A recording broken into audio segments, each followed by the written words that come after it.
Hello, my name is Katie Weber with the Indiana Complex Care Coordination Collaborative at Indiana University School of Medicine. I am here to offer ways to accommodate a dental exam for individuals who need special assistance. Individuals with intellectual or developmental disability, also called IDD, have particular barriers to adequate dental hygiene at home and dental care in the office. These include structural and sensory barriers, including sensory hypersensitivity for those with IDD and autism can cause problems with toothpastes and or toothbrushing at home and overstimulation in dental office settings. Poor fine motor skills create challenges for good hygiene at home. Hyperactive oral motor reflexes like tongue thrust, gag, or tonic bite also create challenges at home and in the office. Poor oral motor function can cause oral stasis of food and secondary bacterial colonization of the oral cavity. Mid-face hypoplasia and tongue protrusion with secondary mouth breathing can cause bacterial colonization and angular cheilitis to further challenge oral care at home and in the office. Gingival hyperplasia is common as a side effect of some anti-seizure medications. Mouth dryness occurs due to medications for excessive drooling. Special needs in positioning, such as spasticity, seizures, and atlantoaxial instability, create challenges in the office. The typical anxiety about dental treatment can be substantial and exacerbated by negative dental office experiences, such as excessive restraints. Families also experience limited access to dental providers who accept Medicaid and who will work with patients needing significant accommodations, sedation, or even anesthesia. Other common medical problems and behaviors that increase rates of dental problems include excessive salivation, high risk of aspiration, bruxism, poor dental occlusion, microdontia, self-injury like picking at gingiva or biting lips, pica, GERD, or rumination of stomach contents, and poor nutrition, often attributable to selective dietary preferences. Individuals with IDD who experience anxiety can manifest this as lack of cooperation in dental encounters related to unfamiliarity with the situation or past difficult experiences. Some individuals benefit from approaches to desensitization.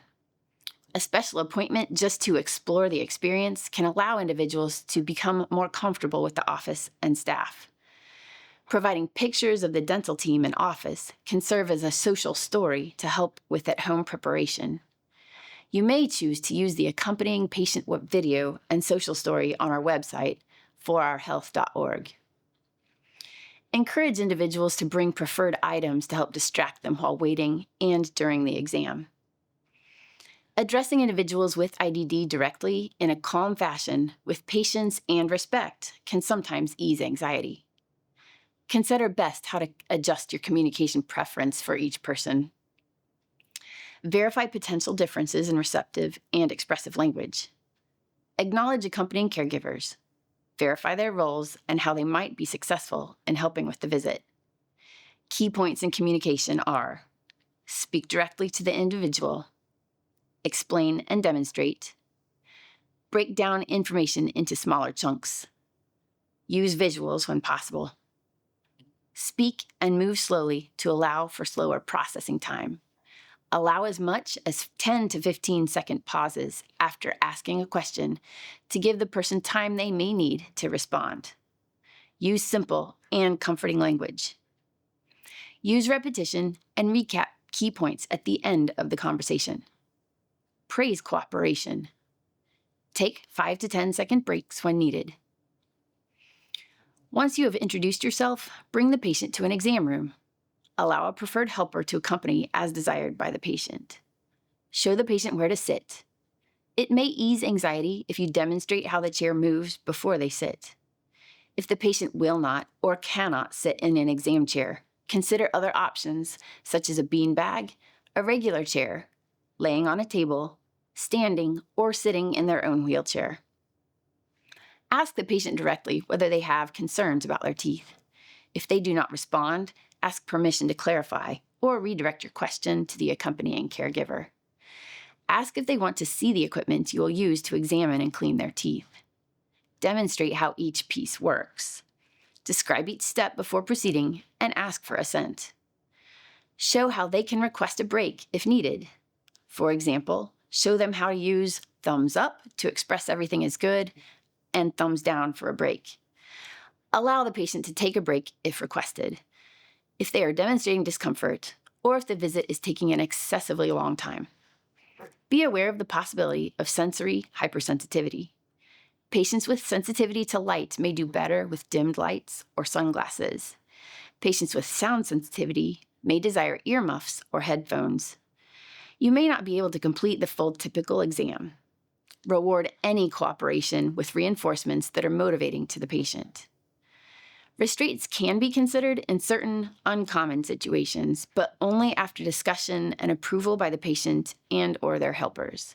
Some patients with autism or movement disorders may actually be comforted by a weighted vest, weighted blanket, or restraints.